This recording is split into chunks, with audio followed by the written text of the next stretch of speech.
Major Guevara, in your speech to the General Assembly day before yesterday, you accused the United States of helping Cuba's neighbors prepare new aggression against her. We, in turn, have often accused your government of abetting subversion in other Latin American countries. Do you see any way out of this situation, any way to improve relations? I think with regards to solutions, there are solutions, and I think there is only one. We have said repeatedly to the government of the U.S. that we do not want anything but to forget us, that they do not consider us even for good or evil. From New York City, Face the Nation, a spontaneous and unrehearsed news interview with Ernesto Che Guevara, Cuban Minister of Industry. Major Guevara will be questioned by CBS News United Nations correspondent Richard C. Hontelet, Ted Schultz of the Washington Bureau of the New York Times, and CBS News correspondent Paul Niven. Major Guevara, we have more questions about Cuba's relations with this country and with the communist countries, and about your own internal situation. Major Guevara, you said a moment ago you would simply like us Americans to forget Cuba. Your speech the other day suggested that you can't forget us. You consider us a hostile government 90 miles away. How can you expect us to forget you?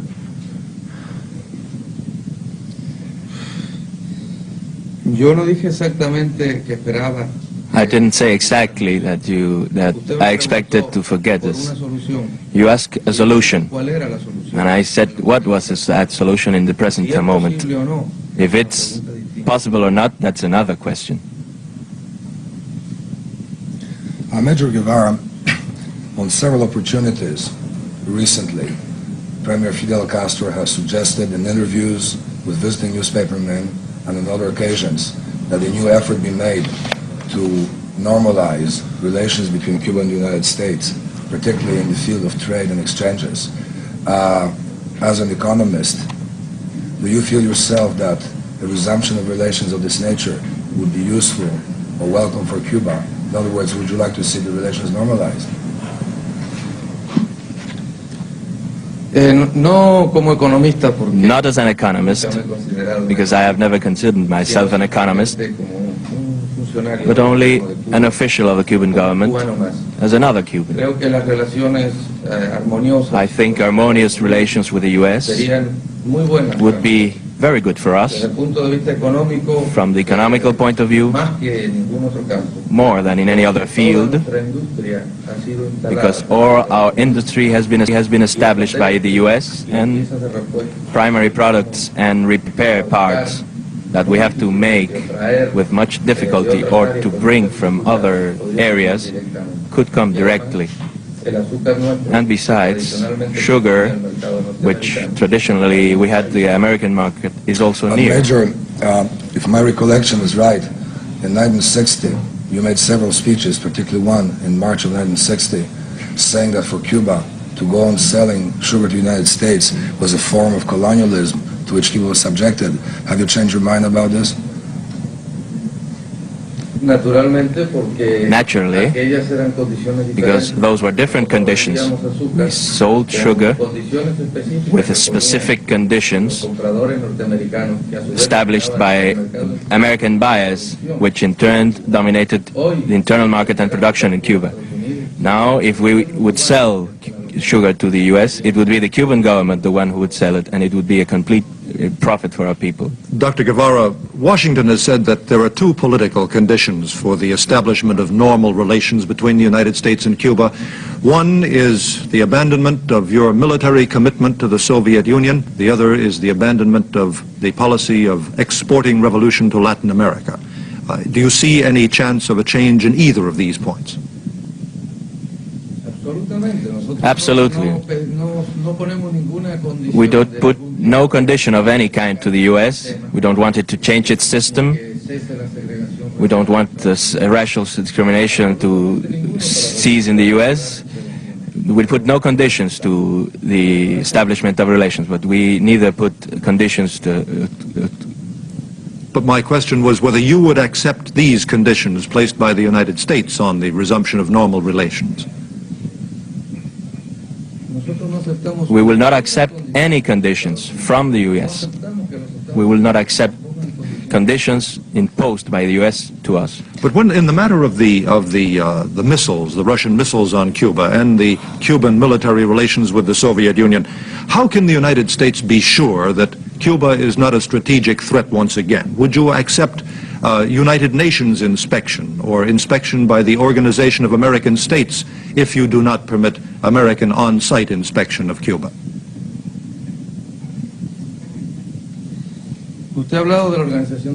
You talked about the Organization of American States. Yesterday, the day before yesterday, the Colombian delegate spoke about the orbit of the OAS. It is, in effect, an orbit which gyrates around the U.S. An inspection by such delegates would be an inspection by the U.S. You talk about that the United States don't feel secure, and we ask the U.S., do we ourselves feel secure that we have no missiles against Cuba?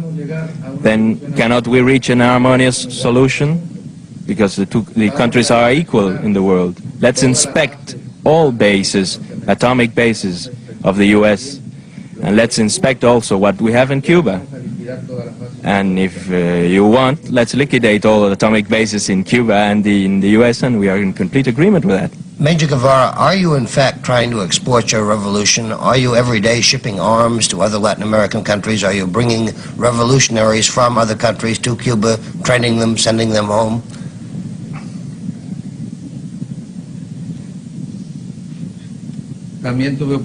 I also had an opportunity to say at the Assembly, and I can repeat it emphatically now, revolutions are not exportable. Revolutions are created by oppressive conditions which Latin American countries exercise against their peoples.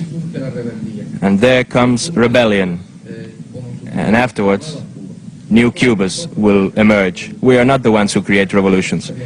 It's the imperialist system and its allies, internal allies, the ones who create revolution. But does not your attitude toward the present government of Venezuela, which is considered in many other countries leftist and progressive, suggest that you consider any government oppressive which is not communist?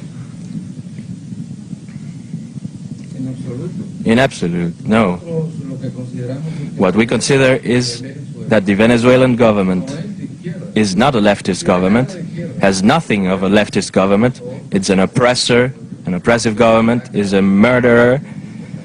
He murders them in the peasant fights in the region of Falcon, for example, where there are military advisors of the U.S. There is in Venezuela today, in spite of the American press does not reveal it. Is there any the Venezuelan government is not a leftist government. Is there any government in this hemisphere which Cuba considers to be progressive? The word progressive is an ambiguous word. There is one government which we keep diplomatic relations, the government of Mexico, with which we have good relations. Our systems are different. We respect their system. We are in a complete harmony up to the date, and I have the hope that it will continue like that. But if you ask me the image of Latin America, there are some countries which oppress their peoples much more, and among the least oppressive, among those which we could have perfectly normal relations without any difficulties, we could have Uruguay, Chile, maybe Costa Rica, but the U.S. do not permit us. But all these countries have broken diplomatic relations with Cuba. Don't you feel yourself isolated when you have no friend at all in this hemisphere? We have a lot of friends, but not among the governments. The friends are in the peoples. And in the last instance, the peoples will be the rulers of those states. If we may change the geographic scene of your friendships, or no friendships in the world, you made a visit to Moscow in November last month. Since the change in the Soviet leadership, we've had the impression here that the government of Cuba had taken a rather unclear position on the difficulties between the Soviet Union and China ideologically. Could you tell us whether, as a result of your visit, is it clearer or easier for the government of Cuba to adopt a clear position in relation to the Soviet-Chinese problem? You can have the impression that our attitude is not clear, but we have the contrary impression. Our attitude is very clear. In effect, there is a conflict, an ideological conflict, which we all know. We have stated our position in the sense of unity among socialist states, unity as a first measure. And always we argue that unity is necessary because this unity goes in favor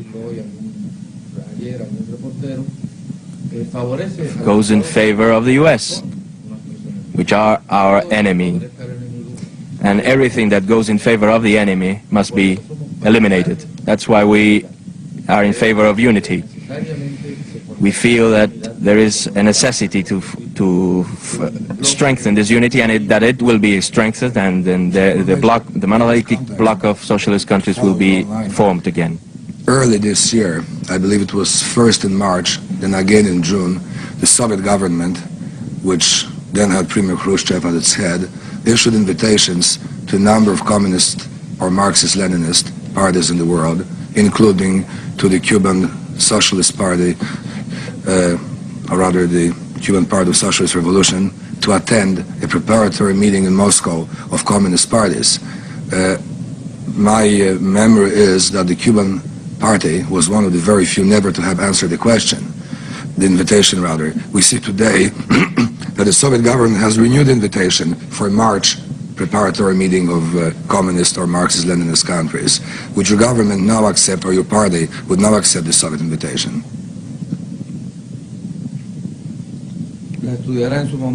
It will be studied in the proper moment and we'll give the answer. This is an invitation which is not made to the government but to the party. And the party is the one who has to answer.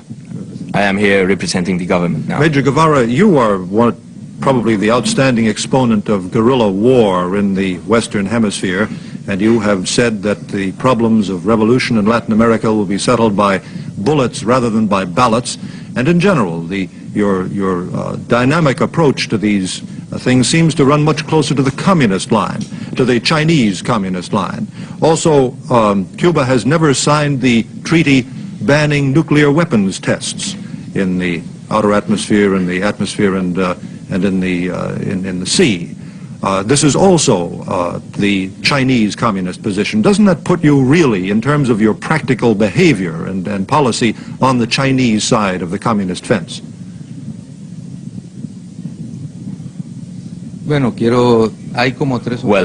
there are 3 or 4 questions merged in one. I'll try to answer one by one. In the first place, there is a statement I would like to deny. Or maybe the translation wasn't accurate. I heard you said I am the representative of guerrilla in this hemisphere. I am not the representative of guerrilla in this hemisphere. I would say that the representative would be Fidel Castro, which was the leader of our revolution, and who had the most outstanding role in the direction of the revolutionary struggle and directs the strategy of the Cuban government. As regards the 2 other specific questions,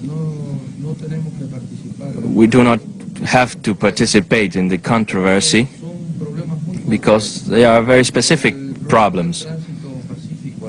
The problem of peaceful transition to socialism, we do not discuss it as a theoretical question. But in America, it is very difficult, and it's near the impossible. That is why specifically in America we say that the road to the liberation of peoples, which will be the road of socialism, will go through bullets in almost all countries. And I can make a prophecy with tranquility that we will see it.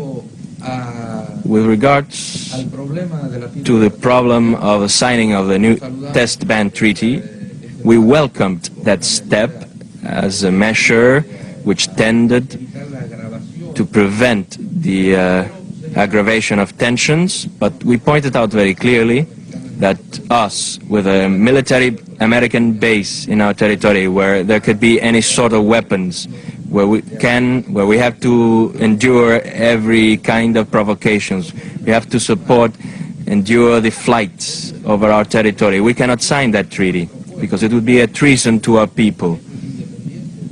That's independently to the fact that we welcome the treaty in its worldwide terms as beneficial to the world, but only a step. We cannot remain here. We must continue forward if we want to prevent a world war. You have been over the years, I believe, a very articulate and candid critic yourself of that which was occurring with the Cuban economy. I have read your speeches in which you have criticized the errors in policies and errors in judgments. Now that you're approaching the 7th year of your revolution, would you try to assess for us briefly just what is happening to the economy in your country? Do you feel that you might begin to rise from the point where you been? What projection of the economy would you make for 1965? Will it be the 7th lean year or not necessarily? It's a very difficult question. To answer it in a very short moments, I am being bombed by questions of all kinds. I'll try to be very concise and try to explain to the American people. We had a great number of mistakes in the economic field, naturally. I am not the critic. It is Fidel Castro, the one who has criticized repeatedly the mistakes we have made, and he has explained why we have made them. We did not have a previous preparation. We made mistakes in agriculture, we made mistakes in industry. All these mistakes are being settled now. In industry, we are now concentrating our best effort in trying to make plants work at a maximum capacity. We're trying to replace the equipment which is in bad conditions due to lack of spare parts of the U.S. and that we cannot get from the U.S. To extend our industry later on the basis of our primary resources, and to lessen our dependence on external markets, and dedicate our efforts in 1965 to the aspect of security and hygiene of work, to make our plants better for the worker, that the worker may feel really a man there. We have taken plants from the capitalist system where the most important thing was to produce, especially in Cuba. I do not imply that in the U.S. plants, industrial plants, are now places of exploitation where man is oppressed. I know that there are a great number of advantages here for the American worker, but those advantages in Cuba had not reached, and conditions are very bad, very unhealthy. We have to dedicate our efforts to better the life, the time passed by the worker in the industrial plant. That will be one of our main efforts during the next year. Dr. Guevara, you have protested against the presence of the American naval base at Guantanamo and the continued American reconnaissance flights over Cuba. Will you take any military action, either against the base or the planes?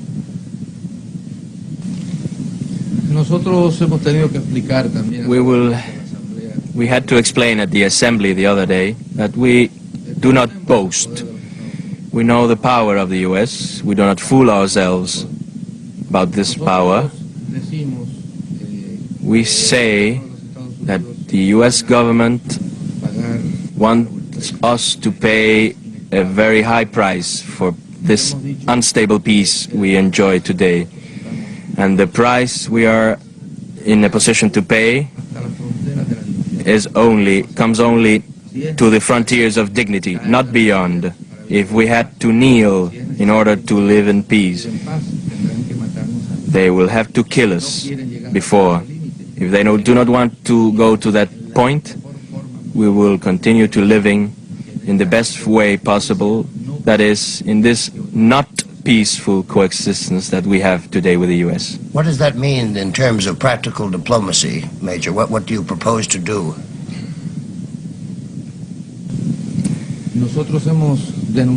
We have denounced in all assemblies, in all places where we have had the opportunity to speak, the illegality of flights and the fact that there is a base against the will of the Cuban people. Furthermore, we have denounced the great number of violations, of provocations from that base, according to statistics, little rough statistics, 4 provocations every day. And we have asked the non-aligned countries and the General Assembly of the UN to take measures to prevent things like these. Major Guevara, could we turn very briefly now to some of the internal political problems in Cuba about which we hear in this country in a very indirect way, and we are intrigued by them. We read recently that an outstanding member of the former Communist Party of Cuba, former Senator Ordoqui, had been placed under arrest. We have heard a great deal about the tensions between the so-called old-line Communist Party and the 26th of July movement type of group. We learned on Tuesday that Major Martinez Sanchez, who was a close friend and companion of you and Dr. Castro, tried to commit suicide. What is happening internally in Cuba?